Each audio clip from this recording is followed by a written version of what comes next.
সম্মানিত গ্রামবাসী, আমি চেয়ারম্যান আপনাদের মাঝে উপস্থিত রয়েছি। আমাকে কি কারণে ডাকা হয়েছে সেটি আপনারা খুলে বলতে পারেন। আসসালামু আলাইকুম। ওয়ালাইকুম আসসালাম। কি হয়েছে বলো, ভিতরে সব কিছু খুলে বলো। সকালবেলা আমি বাড়ির পাশে পিকআপ করে আসছি, এখান থেকে এই সদরের থেকে মানে আল কাটা শুরু করেছি। আল কাটতে কাটতে আমার জমিটা আলিও আছে কেটে ফেলেছে। আমি শুরু করি করতে শুরু তারপরে আমার বাড়িতে দেখছি দেখছি দেখছি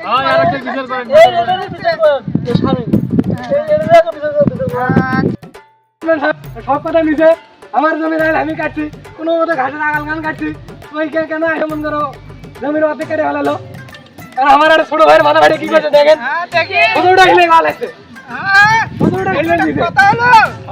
ছোটটা দেখে না আমার তোর মাথা ফাটে কি করে ফেলাছে, বিচার চাই আমি। আচ্ছা বিচার করেন আপনি, আমি বসলে